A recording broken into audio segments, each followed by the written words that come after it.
नमस्कार दोस्तों, स्वागत है आपको अनमोल साथी मार्ग चैनल पे। श्री कृष्ण कहते हैं, मन खुश रहे हमारा और इस जगत का कल्याण हो हम सभी चाहते हैं, पर जैसी हमारी कामना है वह कभी पूरी होती नहीं। मन में तरह तरह के गंदे विचार मनुष्य के दिमाग में घूमते हैं। ऐसे में प्रश्न आता है कि मन में अच्छे विचार कैसे लाए। विचार उठते हैं मन से, इसलिए मन क्या है यह हमें पता होना चाहिए। इसके बाद ही हम गंदे और अच्छे विचारों के खेल को समझ सकते हैं। देखिए, मनुष्य का जीवन विचारों से ही तो है। किसी के मन में विचार आता है तो मित्रों, अगर आपको इस वीडियो से कुछ भी सीखने को मिले तो इस वीडियो को एक लाइक और चैनल को सब्सक्राइब करके नोटिफिकेशन बेल आइकन को ऑल पर सिलेक्ट जरूर कीजिएगा।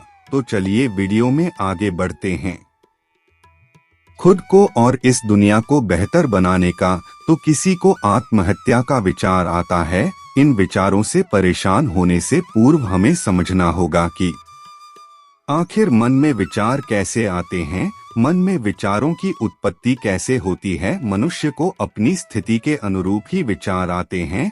मनुष्य की हालत यदि मजबूरी की है तो उसके कर्म भी मजबूरी में होंगे। यदि हालात बुरे हैं तो विचार भी बुरे ही आते हैं। इसलिए विचारों का आना आपके हालातों पर निर्भर करता है।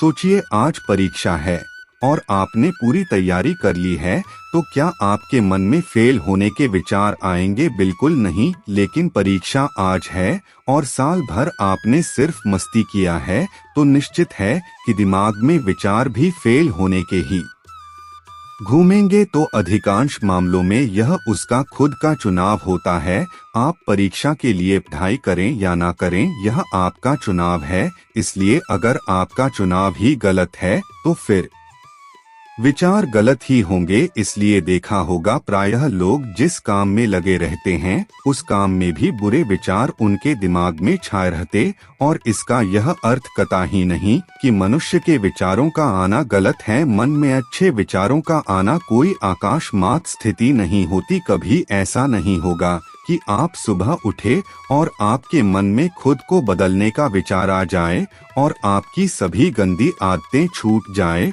और आप अपने सभी दुखों से आजादी पा ले। ऐसा नहीं होगा। मन में अच्छी सोच लाना इतना भी मुश्किल नहीं है। अगर आपका कोई साथी है तो आपको किसी भी चीज को लेकर भड़का रहा या है बुरा सोच लाने के लिए प्रेरित कर रहा है, तो उससे आपको अलग रहना है। ऐसे लोगों से जितना जल्दी हो सके दूरी बना लीजिए और खुद को व्यस्त रखने की कोशिश कीजिए। जरूरी नहीं कि काम करके ही खुद को व्यस्त रखा जा सकता है। आप चाहे तो खुद को व्यस्त रखने के अपने पसंद का काम भी कर सकते हैं। इससे आपको बुरा सोच नहीं आएगा। आप सदा रहेंगे तो मन में अच्छी सोच भी आएगी। बुरे चीजों से दिमाग हटाकर आपको अच्छी चीजों पर लगाना होगा। जैसे आप शांत वातावरण में जाकर बैठे, कई बार शहरी शोरगुल के कारण परेशान हो जाते हैं। आपको कुछ समय शांत वातावरण में बैठना चाहिए। ऐसा करने से आपको सिर्फ अच्छी सोच आएगी। अगर आप इन चीजों को अपने जीवन में अपनाते हैं तो आप आसानी से नकारात्मक सोच से दूर हो सकते हैं। आपके दिमाग में चाहे बुरे विचार आते हो, उसकी फिक्र करने की जरूरत नहीं है। जब आप सुबह उठे तो एक अच्छा विचार सोचे और एक अच्छा वाक्य खुद से बोलने के लिए तैयार रखें। जैसे कि मैं आज बहुत खुश हूँ, आज मेरी मनोकामना पूर्ण होगी, या मैं अच्छे विचारों वाला व्यक्ति हूँ। आप कोई भी सुविचार सोच सकते हैं। तो यह अभ्यास आपके जीवन को बदलने के लिए कुछ दिनों बाद सक्रिय हो लगेगा। आपका मस्तिष्क ही आपका भविष्य निर्माण करता है। जब भी आप बिस्तर पर सोने जाएं, तो इस बात का ध्यान रखें कि आप क्या सोचते हुए सो रहे हैं।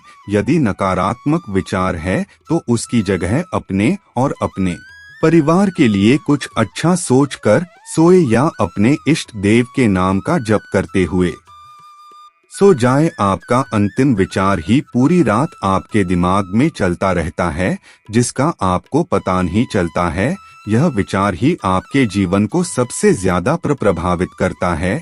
इस विचार का सबसे अच्छा होना जरूरी है। आंख सोते समय अच्छे विचारों को दोहराते हुए सोना चाहिए। मन में किसी प्रकार का भय और शंका लेकर नहीं सोना चाहिए। इसलिए जब भी आप सोए तो एक अच्छे विचार के साथ सोए दोस्तों।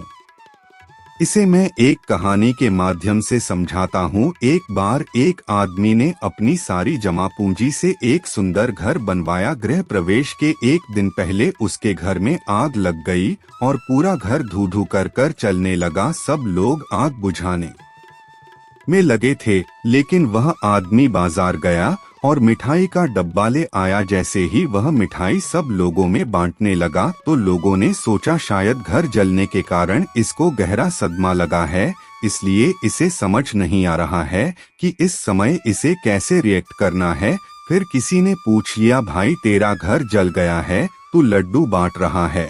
और वह उत्तर सुनकर प्रश्न पूछने वाला निशब्द हो गया। उस आदमी ने उत्तर दिया कि आप लोग यह देख रहे हो कि गृह प्रवेश से पहले मेरा घर जल गया, लेकिन मैं यह सोच रहा हूँ अगर मैंने गृह प्रवेश कर लिया होता तब आग लगती तो मेरे घर के साथ साथ मेरे परिवार वालों को भी नुकसान हो सकता था। इसलिए मैं ईश्वर का धन्यवाद कर रहा हूँ कि आपने मेरे परिवार को बचा लिया। अगर जीवित रहे तो घर तो और भी बन जाएंगे। इसलिए सकारात्मक सोच के साथ नजरिया भी सकारात्मक रखना जरूरी है। अच्छी आदतों से अच्छा होता है और बुरी आदतों से बुरा। यदि आप में किसी भी प्रकार का नशा करने, गाली भगने, क्रोध करने, ईर्ष्या करने, अनावश्यक भोजन करने और किसी का अपमान करने या अन्य किसी भी प्रकार की गंदी आदतें, तो फिर आपका वर्तमान और भविष्य भी वैसा ही होगा। बुरी आदतें डालनी नहीं पड़ती, वह संगत से स्वतः निर्मित हो जाती है।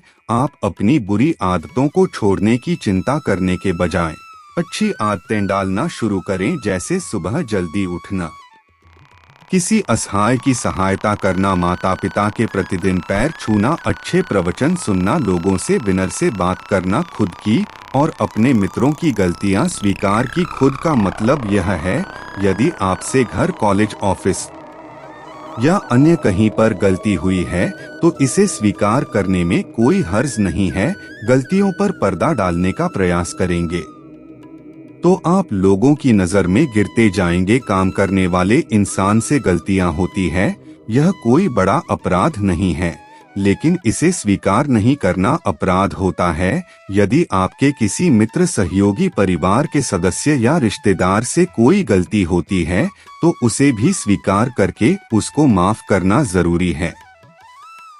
देखिए, जब इंसान के कदम उसे किसी नई मंजिल की तरफ ले जाते हैं तो अक्सर उसे पीछे मुड़कर देखने का मन करता है, क्योंकि उससे उसकी खट्टी मीठी यादें जुड़ी रहती है, कुछ सुविधाएं भी उसे वहां मिलती है। इसी तरह जब आप नया जीवन जिएंगे तो बीच में कुछ परेशानियां आ सकती है और इन बातों से मन घबराकर वापस उस पुराने सड़े गले जीवन को जीने के लिए बाध्य करेगा। ऐसी स्थिति में हिम्मत दिखाइए, श्री कृष्ण को याद कीजिए और जो बेहतर जीवन जीने का चुनाव किया है उस पर आगे बढ़ते रहे। पुराने समय में एक सेठ नदी किनारे वाले गांव में रहता था। कभी कभी नाव में सामान भरकर दूसरे गांव में व्यापार करने जाता था। उसके आसपास बहुत धन संपत्ति थी। वह नाव से सफर करता था, लेकिन तैरना नहीं जानता था। एक दिन वह दूसरे गांव से सामान बेचकर अपने घर लौट रहा था। नदी के बीच में उसकी नाव में छेद हो गया। नाव में पानी भरने लगा। सेठ डरने लगा कि अब वह डूब जाएगा। तभी उसे थोड़ी दूर एक मछुआरे की नाव दिखाई थी। सेठ ने मछुआरे को आवाज लगाकर अपने पास बुलाया और बोला कि मेरी नाव डूब रही है, मैं तैरना भी नहीं जानता, भाई तुम मुझे बचा लो, मैं तुम्हें अपनी पूरी धन संपत्ति दे दूंगा।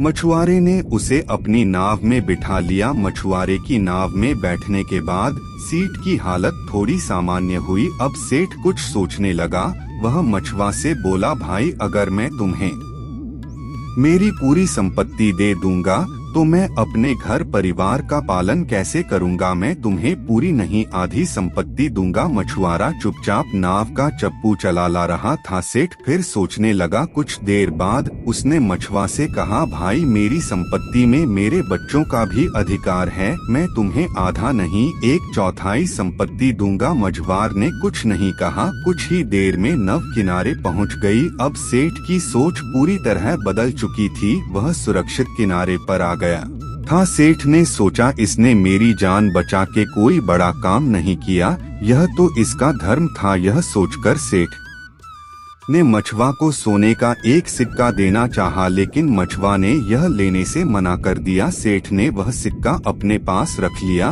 और वहां से चला गया। दोस्तों, इस कहानी से हमें क्या सीख मिलती है कि हमारे मन में अच्छे काम के लिए विचार बहुत कम आते हैं, और जब भी कोई ऐसा पुण्य कर्म का विचार आए तो वह काम तुरंत कर देना चाहिए। समय के आगे बढ़ने के साथ साथ हमारे विचार भी बदल जाते हैं। दोस्तों, इस वीडियो में बस इतना ही। मिलता है अगले वीडियो में। अपना ख्याल रखिएगा। जय के लिए विचार बहुत कम आते हैं, और जब भी कोई ऐसा पुण्य कर्म का विचार आए तो वह काम तुरंत कर देना चाहिए। समय के आगे बढ़ने के साथ साथ हमारे विचार भी बदल जाते हैं। दोस्तों, इस वीडियो में बस इतना ही। मिलते हैं अगले वीडियो में। अपना ख्याल रखिएगा। जय श्री। दोस्तों, आपने इस वीडियो से कुछ भी सीखा हो तो इस वीडियो को एक लाइक